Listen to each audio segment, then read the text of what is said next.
Yo guys, Bitcoin spot ETF si ARK Invest itu ditunda oleh SEC dan Gary Gensler kayaknya ini bikin drama-drama baru dalam hal ini teman-teman. Akan tetapi ini seperti kita ini dikasih kesempatan untuk mencicil Bitcoin. Seperti itu teman-teman. Dan akan kita bahas juga beberapa berita lainnya kali ini yang berkaitan dengan Bitcoin, ada SBF, kemudian ada juga Algorand ya sebagai koin yang di request dari kolom komentar teman-teman. Untuk itu, let's dive in my friend. Welcome back everyone to Black Cuan. Terima kasih telah mengupdate berita kripto dari channel ini.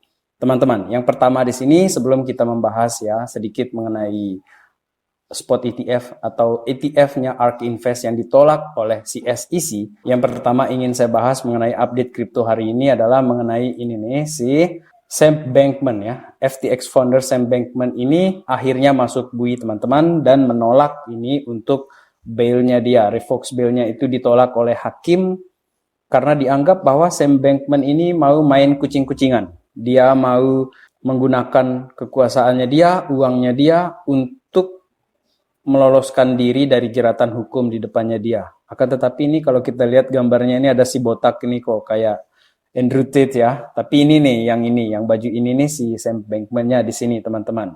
Jadi sebenarnya komunikasi Sam Bankman di sini itu diketahui gara-gara dia tidak lagi kan pakai internet nih, karena diawasi terus kan. Kemudian dia juga diminta juga untuk menggunakan gelang kaki supaya ini pemerintah gampang melacak kemana dia pergi. Akan tetapi ternyata pemerintah juga akhirnya tahu dalam hal ini investigatornya si Sam Bankman ini menggunakan buku catatan harian untuk berkomunikasi supaya tidak ditangkap atau supaya tidak terekam atau supaya tidak terlacak seperti itu teman-teman. Jadi dia dengan Caroline Ellison ini berkomunikasi seperti itu dan dia juga punya kasus dengan dua orang saksi yang dia ini mau ajak main kucing-kucingan dan untuk memudahkan kesaksian dan meringankan dia. Dan inilah yang menyebabkan si hakim ini langsung bilang, udahlah, langsung ditangkap aja nih orang sambil menunggu proses persidangannya ke depannya. Seperti itu teman-teman. Kemudian berita berikutnya kali ini kita berbicara juga, ini ada kaitan dengan child tax credits di Amerika teman-teman. Jadi dalam hal ini saya melihat dari sudut pandang crypto investor ya.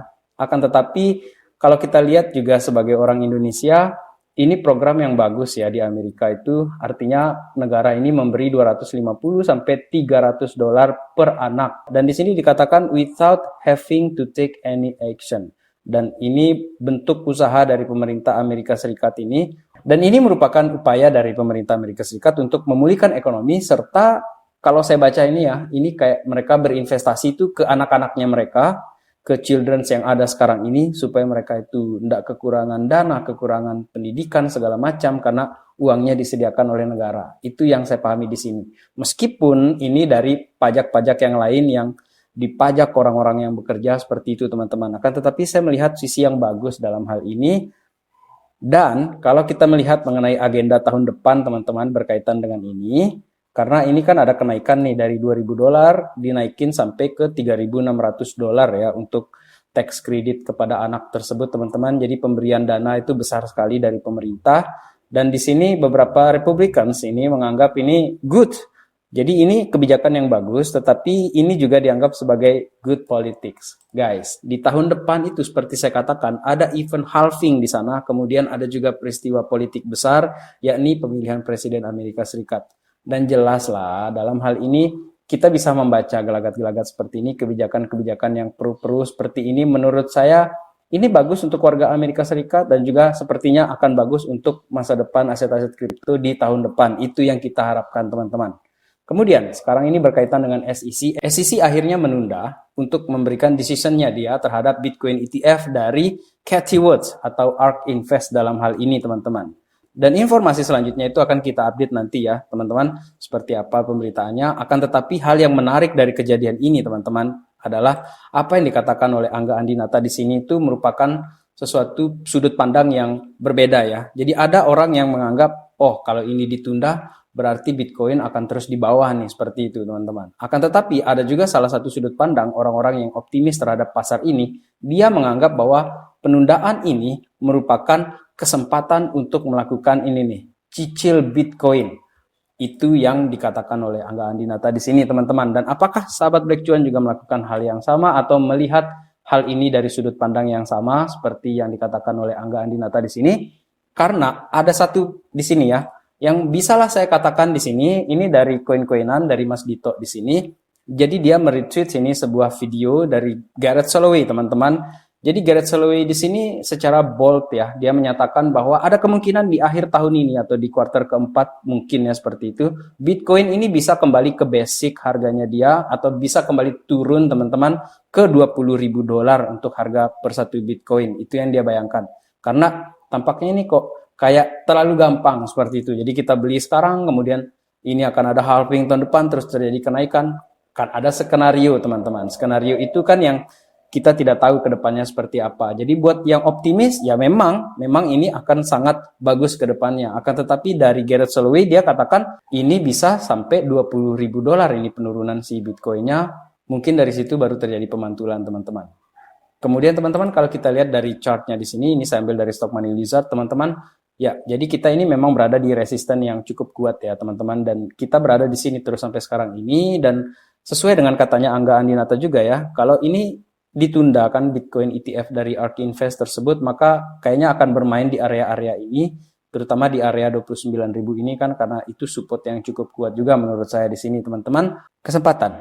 Kesempatan untuk melakukan akumulasi seperti itu teman-teman. Kemudian yang terakhir di sini kita berbicara adalah mengenai Algorand and DeFi guys. Jadi Algorand ini ingin membridging, dia menjembatani traditional finance ini dengan decentralized teknologi atau teknologi yang terdesentralisasi teman-teman. Jadi dalam hal ini ya seperti koin lain juga ya, kita bisa lihat di Cardano ataupun koin-koin yang lainnya, Algorand ini kan menggunakan konsensus pure proof of stakes-nya dia, dan itu sangat inovatif, oleh mereka dianggap seperti itu, dan memastikan transaksi yang aman dan cepat, serta menekankan skalabilitasnya. Dan di ruang DeFi juga, ini menciptakan ulang ini sistem keuangan yang menggunakan blockchain, serta banyak manfaat dari fitur-fitur Algorand ini. Kemampuan transaksi yang tinggi, kemudian skalabilitas, kita sudah bicarakan tadi, kemudian ada trust, keamanan, efisiensi biaya, interoperabilitas.